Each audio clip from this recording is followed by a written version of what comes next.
I am the Tofu Golem. Please enjoy the video. You start by making Colab ready for R. First, choose a Python 3 runtime and open a fresh notebook.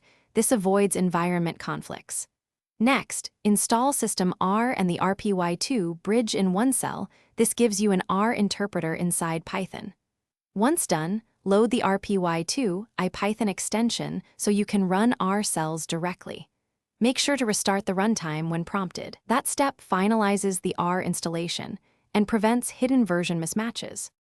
You now switch to writing R code inside Colab. Start any cell with the R cell magic so the interpreter runs R natively. This keeps syntax and packages consistent. For data exchange, push Python objects into R and pull results back with the provided magics. This lets you combine Python preprocessing and R analysis. Once done, install CRAN packages inside the R cell using install packages so they live in the same R environment. Keep an eye on package library paths to avoid duplicate installs. You finish by saving your results and verifying the environment. Write outputs with R functions or move them to Python and download. That secures reproducible output.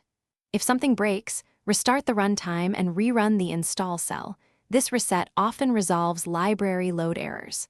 For persistent failures, check the R version string and reinstall RPY2 so the bridge matches the R runtime.